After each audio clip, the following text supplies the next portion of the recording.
Can you believe it's already day 7 of Advent of Code? Let's get right into today's challenge. So this time we're looking at a file system, which is something they've done before in previous Advent of Code events, and these challenges tend to be pretty difficult.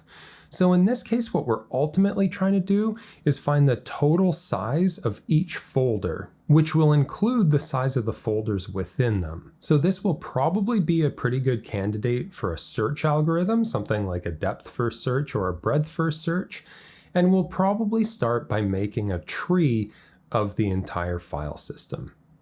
Let's go ahead and get our sample input pasted in, and then let's talk about a game plan. So we'll start by making a tree of the file system, and we're going to do this in the form of nested JavaScript objects. And then we'll probably use depth-first search to go through the tree and find the sizes of each of the directories. And then finally, we're going to do what the task is actually asking for, which is to find all the directories that have a size of 100,000 or less and add up all of their sizes. So before we actually get started, just to get an idea of what we're actually dealing with, the tree we want to build is going to look something like this for the sample input. So to understand how we're actually going to build this, let's just take off a couple items for now, and then we'll see how we'll put them back on. Now, if we weren't using functional programming, we could just modify the tree directly, and we would just say that the object that we get from the file tree at A is now going to have a new key of E with a value of an empty object. And then we'll reference that new object and give it a key of I with a value of 584. And we can see that that creates the new directory and the new file within the directory. So that would be nice and straightforward, but to do this functionally, we're not going to actually modify the object directly. We're going to create a new object based on what's already in there, along with the new directory or file. So let's talk about how we can do that. So first, let's talk about how we would copy the tree without actually making any modification yet. We want to make a deep copy, so basically something that's going to copy every level of the tree. So we first want to convert the object to an array so that we can use reduce on it, but we want both the keys and the values of the object, so we're going to use Object.entries to convert this into an array of key value pairs. And now for our reduce, the accumulator is going to be the tree that we're trying to develop, so it's going to start out as an empty object, and then on each step, we'll return a new object containing everything that was already in our new tree object, as well as a new entry that has a key of the current key and a value of the current value. So we're just copying everything over, but there's still going to be a bit of an issue. If we make a copy of this tree and then modify the contents of it, you'll notice that the copy still got modified. And the reason is because for these inner folders, we didn't actually deep copy them. We just copied over a reference to them. So if we want to actually deep copy this, we're going to have to run the function recursively. So to do that, we'll have to first check to see if the current value is also itself an object. If it isn't, we'll just use the value as it is. If it is an object, then we'll run the function again with this value as the current tree because it's an object itself. And now when we run it, we see that our deep copied tree was not affected by the modifications to the original tree. So that's great, we've got our deep copy, but now we actually want to modify this. So we'll start by adding on a few new variables here. Every modification is basically just going to involve a key value pair. So we'll have a new key and a new value. And then we want to say where we're going to put that in the tree.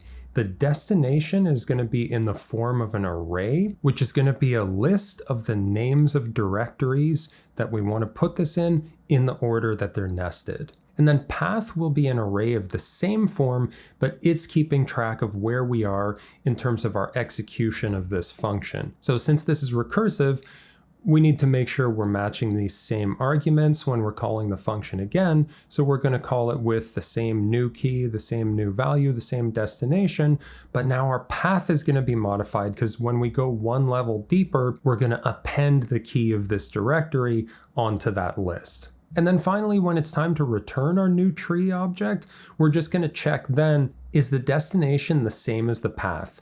So a simple way to do this is to just do a dot join on each of the arrays because we want to check for deep equality. If they are equal, that means this is where we want to put our new entry. So we'll return an object containing everything that new tree had as well as this new key value pair. Otherwise, we'll just return our new tree.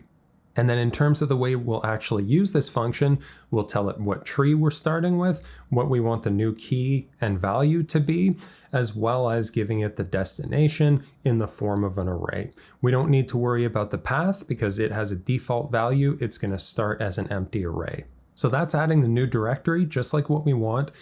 Now to add a new file to that directory, we're going to call the function again, and keep in mind the first argument is going to be our new tree. And it looks like we're getting just what we're looking for. So before moving on, the only other thing I want to do is write a function to actually compare these two arrays. Because not only is this kind of a sloppy way to do it, but it's also going to take up more memory because it actually needs to create these strings. So this function is going to take in two arrays. It's going to start by making sure they have the same length, because if they don't have the same length, that's a deal breaker. They can't be equal. And then in addition to that, they need to have all the same values. So we're going to use this .every array built-in method. And basically it's going to take a callback, which is going to have both the value and the index of each of the entries of this array. And the way .every works is it's going to return true if and only if every single element of the array returns true for this callback. So we're going to have the callback say the value of array 1 is equal to the value of array 2 at the same index. And then implementing that into our modified tree function, everything is still working just the way we want it, so this is good. So now we want to actually build our tree. And the idea is that we're going to go through our sample input one line at a time. And anytime we need to modify it, in other words, when we're making a new directory or a new file, we're going to call this modify tree function. And that means we're going to have to keep track of where we are in the file system. So while we're building out the tree, we're going to have an array keeping track of our location that's going to be structured in the same way as destination and path here is just going to be an array of all the subdirectories. So we'll split up our sample input and then do a reduce on that, where the accumulator is going to have both the tree and location. The tree is going to start as an empty object and the location will start as an empty array. So there are 6 possible types of commands that we might encounter. It could be listing the contents of the current directory. We might want to go up one directory. We might want to go all the way to the home directory. We might want to open a directory. We might want to create a directory, and we might want to create a file. Something to note though is that because we're only ever going to get the list of directories and files after calling this ls line, we can just assume that it's been called. So when we're going through these, we'll just ignore the ls command, and when we see something beginning with dir, we'll use that to create a new directory, and when we see something beginning with a number, we'll use that to create a file. So I want to start by writing functions for each of those 6 things. Now this is a reducer we're working with, so we know that we're going to have to return an object containing tree and location, and we'll just redefine those in some way. So basically what I want to do is create 6 functions, each of which are going to return an object containing tree and location, and it'll just determine the next value of the accumulator. And then based on what this line looks like, we'll use that to determine which of these functions we're going to call. The first function is going to be very simple. It's the do nothing function. It's just going to return the tree and location that we started with. And the reason we're adding this one is because, like we talked about, we're going to ignore the lines that just say ls. The next function is for moving up a directory, and for this one, the tree is going to remain the same, except our location is going to change. We're just going to remove the last directory from the list of directories in location. And then we'll have a function for going back to the home directory. That's going to keep the tree the same, and it'll reset the location to just an empty array. So far none of these functions require any arguments, because at most we're just removing from the location. But now we'll need to get a little more specific. The next function is for opening a directory. So we know that this line is going to start with money sign, CD, and then we'll use a regular expression to extract the actual name of the directory. So like we've seen before, we'll use .match, and we're taking element 1 from that because that's where the capture group is going to go. And now our location is going to be an array containing everything that was already in the location array, as well as this new directory. Speaking of new directories, our next function is going to be for creating a new directory. So similarly, we're going to get the name of the directory using a regular expression, and then this is where we're going to actually call our modify tree function. So we'll take the current tree from our accumulator. The key of this new entry is going to be the name of the directory, and the value is going to be an empty object. And the destination is going to be our current location. So we'll return that modified tree and the location stays the same. And now finally, we'll write a function for creating a file. And basically it's going to work very similarly to the function for creating a directory. The main difference is that now there are 2 capture groups for a regular expression. We'll get the size of the file and the name of the file. So then when we're modifying the tree, the key is going to be the name of the file and the value will be the size of it, and it has to be in the form of a number because the regular expression is going to return it as a string. So now we need to decide which one of these functions we want to execute given the current line. And that's going to depend on which regular expression the line matches. So we could do this with a chain of ternary operators or something like that, but personally I would just find it a little more clean to do this with an array that's going to serve as kind of like a bridge table between the regular expressions and the functions. And now we can use the .find method to find which of these expressions is going to match this line, and then we'll take the corresponding function as our command. And then finally, we'll just run that command, and whatever that returns is going to be the next value of our accumulator. So that is a lot. I zoomed out on my IDE for this video, and I still can't even close to fit it all. But anyway, let's see if it's actually working. Okay, everything's looking pretty good, except we don't need this location part of the accumulator that's returning at the end, so we'll just take the .tree part after the reduce is done. And now that looks great, just like what we were looking for. Okay, so that was already a huge part of the challenge, getting the file system into this tree. But I have a feeling the next part is going to be somewhat unpleasant. So now we actually want to go through the tree using some kind of search algorithm, and we'll keep track of the size of each folder. Let's start with a less functional, more traditional strategy, just to get an idea of what to expect from this. So basically I'm going to have an object called sizes, which is going to keep track of the size of each directory.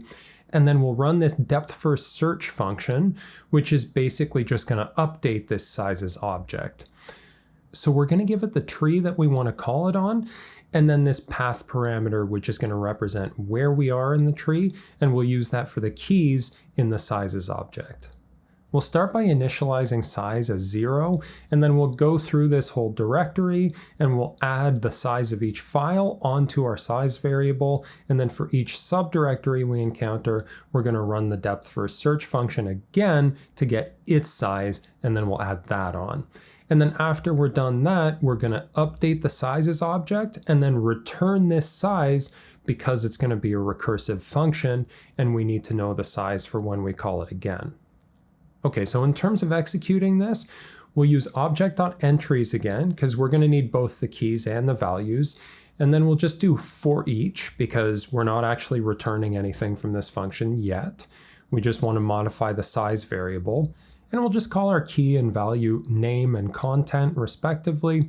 Name is the name of the file or directory, and then content is either going to be itself another tree, like a subtree, or it's just going to be a number representing the size of the file.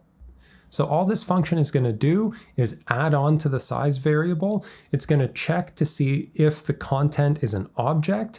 If it isn't, that means it's a number, so it'll just add that on directly. If it is, then we're going to call DFS again with content as the first argument because that is itself a subdirectory. It's a tree. And then we'll modify the path so that we're concatenating on the name of this directory. Okay, so let's try running that. And we see that we're getting the right values in here.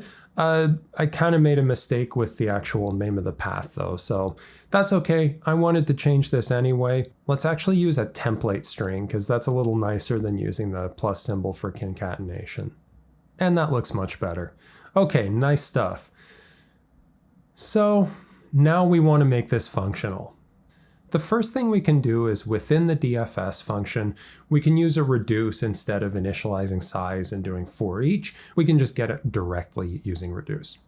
So that's still working, and it's one step closer to functional, but we're still causing a side effect and we're mutating the sizes object, so it's not good enough. Now I just want to say, what we've done up to this point has not been easy, so if you're understanding even most of this, you're doing an amazing job. But I have to warn you, what we're about to do is going to be very difficult to understand. So I'm going to do my best, but I don't think there's going to be any way around the difficulty here. So here's the idea. We want to take this sizes object and integrate it into our DFS function, and then we can just update it on the fly. The issue is this. As we're going through the tree, we need to be able to pass the updated version of the sizes object down to the children of the current node, and then we'll update it again and pass that current version back up to its parent. And that means we're going to have to return the sizes object as part of the depth first search function, and we're also going to have to pass it in to the next call of the depth first search. And since we need to do this in between the calls to each child, that means even our reduce function is going to need to know about sizes. Okay, so this is about to get messy, but we'll clean it up eventually. We know we're going to have to give sizes to our DFS function, so we'll pass that in as a parameter with a default value of an empty object. And then we know it's going to have to return both the size of the current directory as well as the updated sizes object. And since our reduce is going to have to keep track of the updated sizes object, we'll get it from there, and then we'll update it with the new size of the current path. So now in our reduce, our accumulator is going to have more than one thing. It's going to have both the size and the next sizes object. Size is going to start at 0, just like it did before, and next sizes is going to start with the sizes object that we got from the input of this function. And now what the reducer returns is going to look a little different because it needs to give both of these values in the form of an object. So we'll start by asking if the content is an object. In other words, is this a subdirectory? And if it's not, that means it's a file, and that means content is a number. So the object we're returning is going to have an updated size value, which is basically going to be whatever it was plus the value of content. And then next sizes is not going to be any different yet. The only time we need to update that is basically when we're actually reaching in to a new subdirectory. So let's talk about that. Here's where things are going to get extra complicated because I actually want to execute multiple lines of code here. So the way I'm going to do this is by nesting a function that we're going to execute immediately. So this is called an immediately invoked function expression. We can clean this up afterwards, but just for now, we're going to define this function with no parameters and then execute it with no arguments right away. So whatever this returns is what we'll get if the ternary is true. Otherwise, we'll just get this object with size being size plus content and next sizes being whatever it was. So ultimately, we're going to want it to return something that looks kind of like this. So this is where we're going to make our recursive call to the DFS function. Just like before, we're going to give it content as the subtree, and we're going to give it this updated path that includes the name of this directory. But then we also are going to give it our next sizes object as the sizes input for the next call. So that DFS call is going to return an object containing size and sizes, because that's what this function returns. But we want to give these their own variable names. So instead, we're going to call them inner size and inner sizes. This is just something we can do with object destructuring when we want to give these different names than the actual keys that they have. Great, so then what we're actually going to return for the accumulator is that size is going to be whatever it was plus this inner size, and then next sizes is whatever it got as the inner sizes from this call of the DFS function. And now since this is all functional, The DFS call is what's actually going to return our sizes here. So let's just go ahead and assign that to the sizes variable, which we're going to console log. And here we go. So, okay, we're getting the right stuff, but we're actually getting more than we needed because we're getting size and sizes. That's what we asked it to return. So we'll just use object destructuring to just get the sizes part of this. Amazing. I can't express how good it feels to be able to do all of this in a totally functional way, and I'm sure you feel the same. All right, so before we move on, I just kind of want to mention this nested function part. If you're uncomfortable doing this immediately invoked function expression, we could remove this function, take it outside, and give it its own name. The only issue with that is it's not going to know a lot of the things that were in the scope of where it was previously, so we're just going to have to pass in a few parameters. So it'll need to know name, content, size, and next sizes, otherwise it's not going to know what's going on. So you might find that that actually looks a lot cleaner, but it's really up to you. We could even take this function even further and put it outside of the DFS function if you wanted to. That would just mean we would need to pass in even more parameters to give it the context that it needs. But I think I'm okay to just keep it like this for now. Another thing I should mention is it would be nice to give the DFS function a more specific name. It is doing depth first search, but what specifically is it doing with that? It's trying to get the directory sizes, so let's just give it that more descriptive name. And of course, since it's a recursive function, that means we'll need to update the name of the function that it's calling within itself. All right, so everything's looking good here. We've processed all the data in the form that we want it. I think we're ready to actually do the thing that the problem's asking us to do. So what we wanted to do was find all the directories that have a size of 100,000 or less, and then add all of those up. So just like before when we were doing Object.entries to convert an object into an array so that we could use array methods, we're going to want to use array methods here too, but we don't actually need to know the names of the folders. We just need to know their sizes because we're just taking those and adding them up. So instead of Object.entries, we can just use Object.values. So that'll give us an array of just the numerical values of the sizes of each directory. We'll do a dot filter on that to just get the ones that are under 100,000.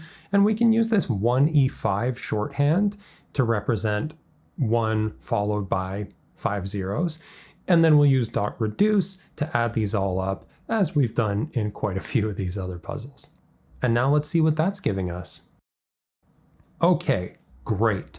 I believe that's the value we had in the puzzle description. I'm pretty confident about what we've got here. I think we're ready to actually give this a try. Okay, so I'm just going to paste this into the browser console along with our summon puzzle input function, which I'm using to grab the puzzle data directly. But like always, feel free to get the puzzle input however you want. Okay, let's give this a run. And we're getting a value of 1,770,595. Let's see if it's right. Beautiful. Okay, now that is satisfying. Great stuff. So let's take a look at part 2. And okay, so this is not too bad. I mean, based on the way we've done the problem so far, I don't think it's going to take too much to get this. Basically, the idea now is we want to look at the total amount of space that this entire file system is taking up, and we want to free up enough space so that the total is 40 million. So we want the smallest directory that would give us 40 million units of space if we were to delete it. So first let's find the minimum size that that directory would have to be, and we'll get that by finding the total size of the entire file tree and then subtracting 40 million from that. And once again, we could use this trick where we say 4E7 to represent 4 followed by 7 zeros. From here, we're just going to do something similar to part 1, where we do Object.values of sizes to just get the numerical values in the form of an array. We'll use filter to find the ones that are at least this minimum deletion size. And then we just want the smallest one of those, so we'll use math.min. And remember the spread operator because we want the contents of this array, not the array itself. Okay, great. So we're getting the same value that was in the puzzle description, so we might as well go ahead and try this with our puzzle input.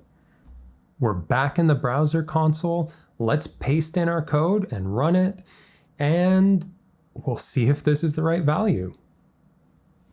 Yes, it's just what we were looking for, and we finally completed the puzzle. Wow, that was a tough one. Big difficulty increase from the last one we were working on. Okay, so there are a couple more things I want to talk about. Since we're doing this in a functional style, the most costliest part of this is creating the actual tree, because we're calling this modify tree function every time we're adding a file or a directory, which is a lot. I mean, in the puzzle input, I think we're doing that like almost 1,000 times. And every time we do it, we're creating a new object based on the previous tree. And the larger that gets, the more intensive it's going to be to copy it. That's more and more space in memory, and that's going to be more and more time to execute. So that got me thinking, do we really need a tree for this problem? And I think the answer is no. I think we can get the sizes of the directories directly from our puzzle input. So the basic idea is that now every time we see a line that has a new file in it, we're just going to add the size of that file to the current directory as well as all of the parent directories in our location. And that way we can get the sizes object directly instead of going through the process of creating the tree. Now, since we're not going to create the tree, we actually don't need to worry about creating directories, because we can safely assume that we're not going to open a directory that doesn't exist or hasn't been declared yet. So we can actually remove that function and just say, if it is a new directory, do nothing. So now we're looking for sizes instead of the tree. So we're going to replace the tree part of our accumulator with sizes instead, and we'll just update all the instances of that. Something you'll notice is that the only time we're actually updating sizes is in the create file function. So I think that's really going to be the only thing we'll mainly need to change. And then, yeah, since we just want the sizes part of this, we can use an object destructuring for that. Okay, so how are we going to actually get the next sizes out of this? So this part might be a little tough, but I mean, I don't think it's going to be too bad compared to what we've done so far in the solution already. So we want to go through every directory in our location array, and we actually want not just each directory, but the path to each directory. So along with the next sizes object, we're going to also build up the path as part of our accumulator. So next sizes will just start out as whatever sizes was already based on the outer reduce. And then path is going to start out as this empty string. Now, something I want to mention is we're going to need to include the home directory, but we're not actually counting that as part of location right now. So I'm going to modify location for it to start as not just an empty array, but an array that has an empty string in it to represent the home directory. And we'll just update our go to home directory function as well. So to get our next path, we'll basically just do the same thing as what we had in our depth first search function. We'll use this template string that starts with the path so far, and then the current directory, and then a /. Okay, so now we can return the accumulator. It's going to have path and next sizes. Path is just going to be whatever we get from next path. And then for next sizes, we'll start out with whatever it was already. And then the entry that has a key of next path is going to be assigned the value of whatever it was plus size. And if there isn't already an entry with that key, we'll just use the nullish coalescing operator to initialize it as 0. And something you might notice is that we're not actually using file, so we can simplify our regular expression match here to just take the size, and we'll take it as a number. So then if this is all working, that means there's quite a bit we can remove. We won't need this modify tree function, we won't need our depth first search, we're just getting our sizes object directly. So let's give that a save, and we'll see if it works. Very nice. Okay, so that feels a lot lighter than what we had before. I guess the last thing I want to mention is we've got these two regular expressions that we're basically looking for and then saying, oh, if it's one of these, do nothing. So we might be thinking, well, why bother looking for those if we're not going to do anything with them? So basically what we can do is just remove those functions, and we'll say, if it doesn't match any of these expressions, do nothing. The only issue here is that when we do the .find, and if it doesn't find the thing, it's going to return undefined, and then it'll have an issue with trying to find a property of something that's undefined. So to fix that, we can use this thing called the optional chaining operator, and basically the way that'll work is that if this thing is undefined, then it'll say, okay, well then this whole thing is undefined. And then in conjunction with that, we'll use the nullish coalescing operator to say, well, if the whole thing is undefined, give us the do nothing function. So that's it. It's giving us the values we're looking for. All of our code is working. It's all totally functional, and I think it's pretty good. So, nice job on this. I know this was by far the toughest one that we've done so far. That's probably going to be it for the videos I'm going to do covering this year's Advent of Code. But if you want to keep discussing the problems, feel free to join the Coding Serenity Discord. And I'm going to be releasing more content related to functional programming as well as other joyful projects. So thanks so much for watching. Remember, the first step is believing you can do it. And I'll see you again soon. Bye for now.